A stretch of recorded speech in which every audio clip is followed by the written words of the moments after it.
Hello, my name is Jana Roschker. I'm from the University of Ljubljana, and I will talk today about seeking for a new meta-Confucian paradigm or pattern by sublating original Confucianism. So what is actually a meta-Confucian pattern? A meta-Confucian pattern is a notion that is a little bit fashionable recently. It is used by many experts in sociology or political sciences who are dealing with China and who are actually sometimes confused when they have to include into their analysis Confucianism or other relics of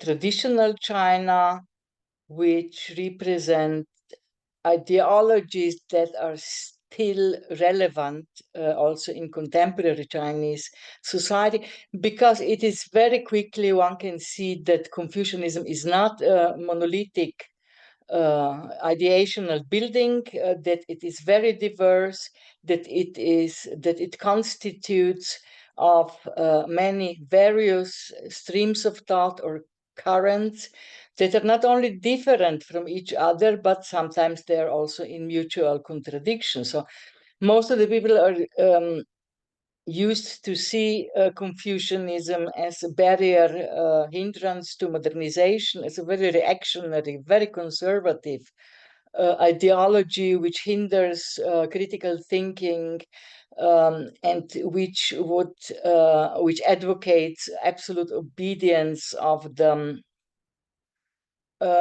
people and so on. But there are also aspects in Confucianism that are very different, that are liberating, that advocate critical thinking and individual autonomy, and so on. So many scholars who are working with China, especially with contemporary China and the relics of tradition, they seek for a unified category, which they call meta-Confucian pattern, that could be used in analysis of contemporary societies, and that would include all the main features or characteristics that are common to all kinds or forms of Confucianism. So I will also try to elaborate on this issue by using the method of sublation. This is a method I am developing in recent years, and that has been described in great detail in many articles and books of mine. The next one, the most important one, is coming out in January at Bloomsbury Academics and Bloomsbury Academics.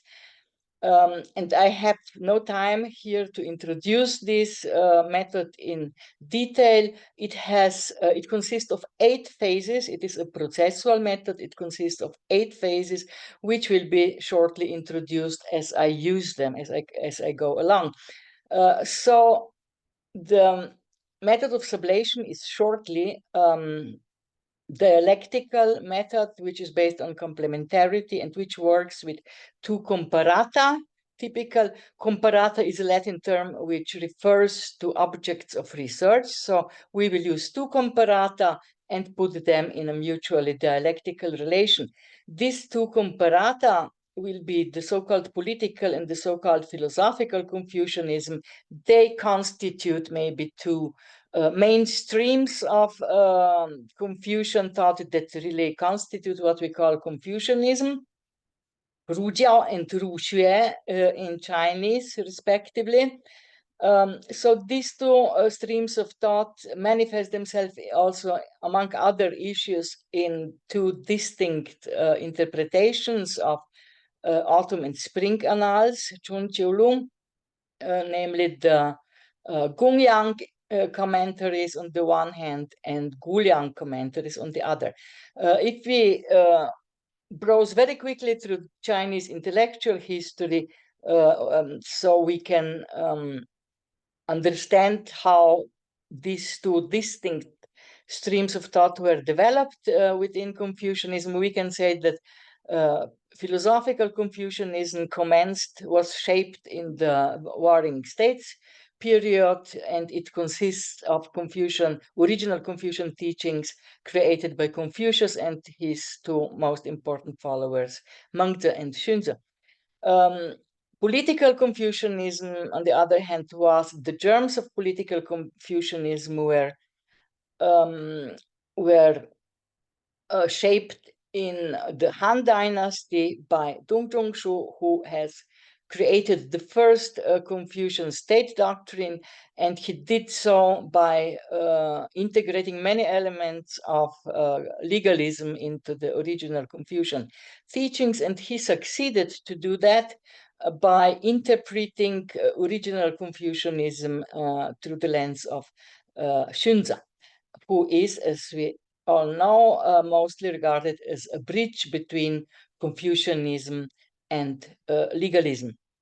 Then philosophical Confucianism was also, so this political Confucianism has constituted the Confucian state doctrine that prevailed in China until the edge of the 20th century. And it was later on, also after its commencement, it was underpinned by the institution of the official exams, which represented their main institutional underpinning. So philosophical Confucianism was further developed, especially during the Song and the Ming dynasties, during the so-called Neo-Confucian revival, where Jushi and his other members of the Neo-Confucianism have created a moral metaphysics, which was based on the Mencian interpretation of original Confucian teachings. And this stream of thought, philosophical Confucianism, was elaborated upon by the members of the so-called modern New Confucianism, Xiandai Xinru Xie, that was developed in the 19th and 20th century and is still alive.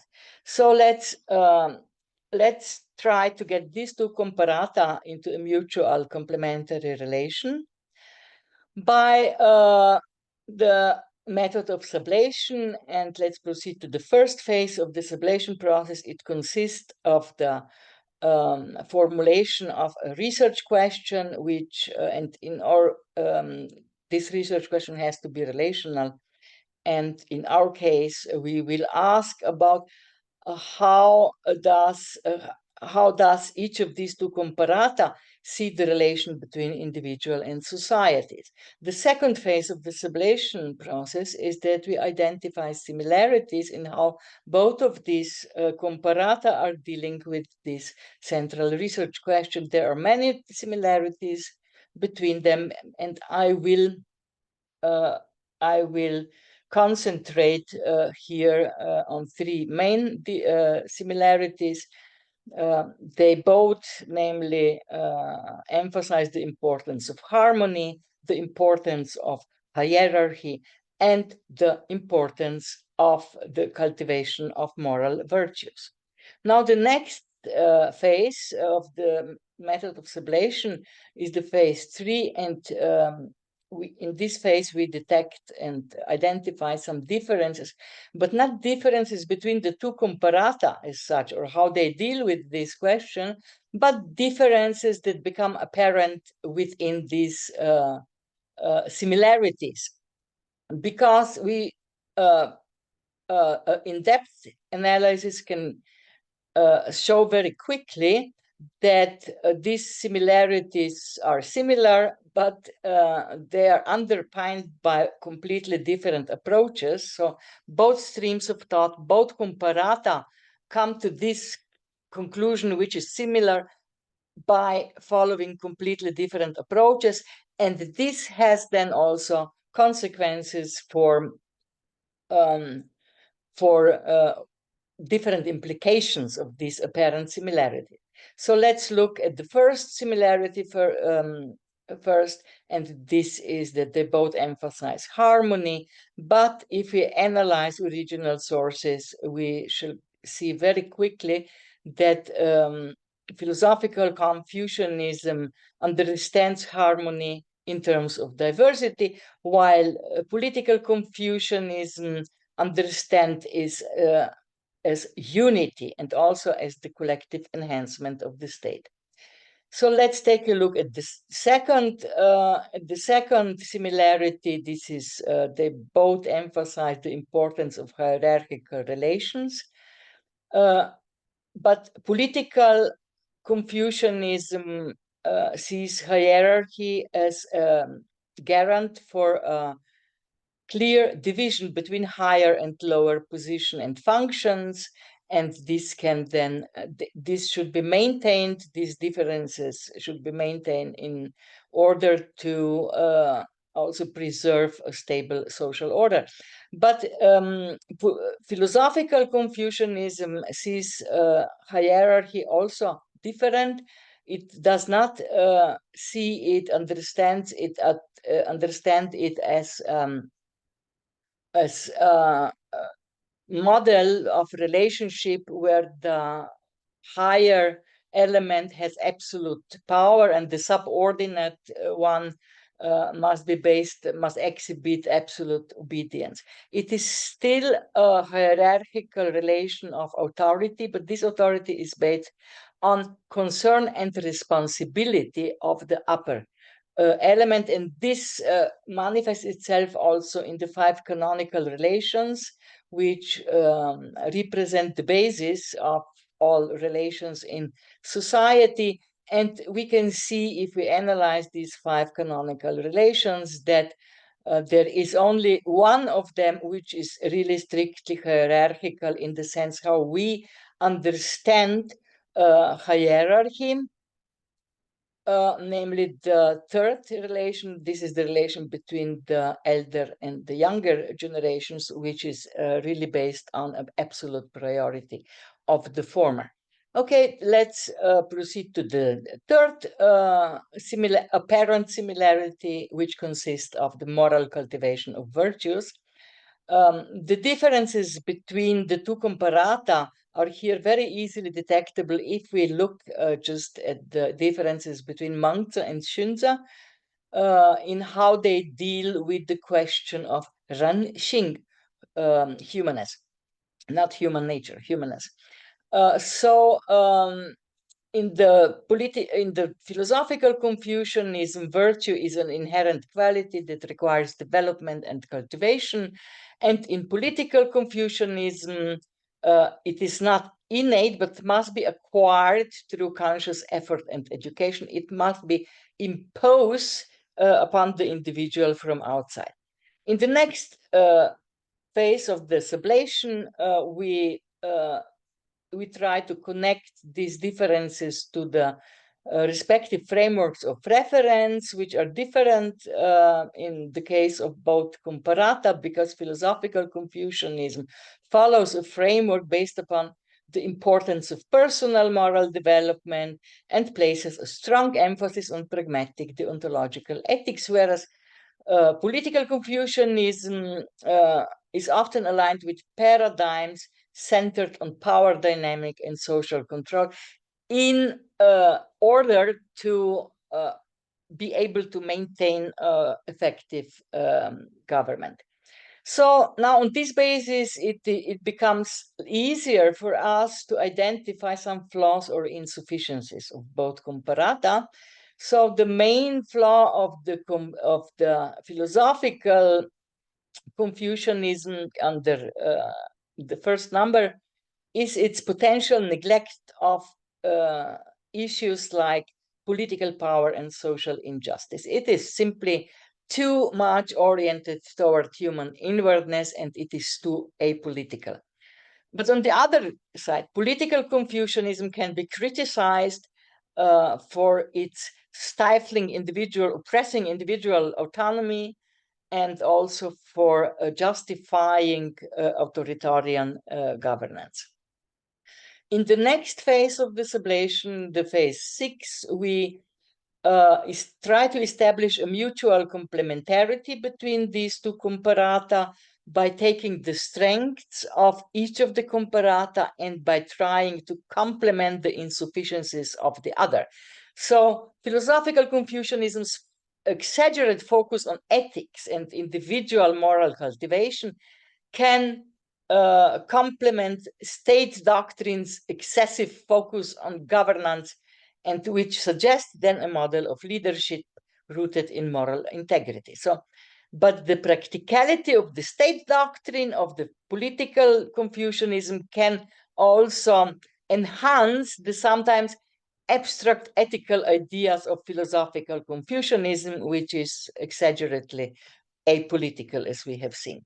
So the next phase is the crucial phase, because Hitherto, by applying this process of sublation, which each individual phase, we have accumulated more and more, increasingly more tension between the two comparata, and this tension now in the seventh phase, in the sublation, in the more narrow sense, brings our thinking to a shift. We start thinking from on our research question, upon our research question, we start looking at it from a different perspective. This is called the sublation shift. So we have seen in the previous phase that this complementary correlation could present a governance model that is not only ethically informed, but also efficiently organized. So there is, on the first glance, a synthesis between the two comparata. But we must, we of course know that this kind of synthesis is nothing new, actually, because this is the model of the meritocratic Chinese government, which can be found in many propaganda ideology, propagating in many sources that propagate meritocratic governments in many ideologies from past and also present times. So we should try to find a new idea based on the hitherto interaction between the two comparata. And this new idea is actually that if we are looking at the relation between the individual and the society, through our aim of establishing a unifying category in the sense of a meta-Confucian pattern, we can see that this meta-Confucian pattern cannot be unified, but it would be better to work with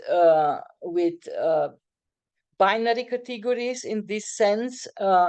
And binary categories, Duili Fanchou, are something that are very, that is a very common methodological tool in traditional China. So we could see in the process of this sublation that the relation between political and Confucian and philosophical Confucianism can be elaborated upon, can be analyzed through the traditional notion of Neisheng Waiwang, the internal sage and external ruler, because there is the internal sage represents those aspects of the human self that are focused on morality and moral cultivation, whereas the external ruler represents those aspects that are more focused upon political governance, economy, even technology, and so on. So they can be summarized as a kind of a difference between the empirical and the transcendental subject. So it is not a coincidence that in the process of sublation, these traditional binary categories has crystallized in the end, because there are many contemporary or modern scholars in the Sinophone area who work in the field of ethics or in the fields of political theory, and who still apply this binary category of Neisheng Waiwang, of the empirical and transcendental subject. And this means that if we as Western scholars dealing with the contemporary Chinese political theories, political philosophy, we should listen more, we should open our minds more also for the so-called voices of the affected, namely of the contemporary Sinophone scholars, not only regarding the contents they are writing about, but also, or even more importantly, regarding their methodology, their concepts and categories, because by listening to them, by including these concepts and categories into our own research, we can find a more suitable meta-Confucian pattern. So, and with this humble hope, I would like to conclude my presentation, and thank you once again for your patient listening. Thank you very much.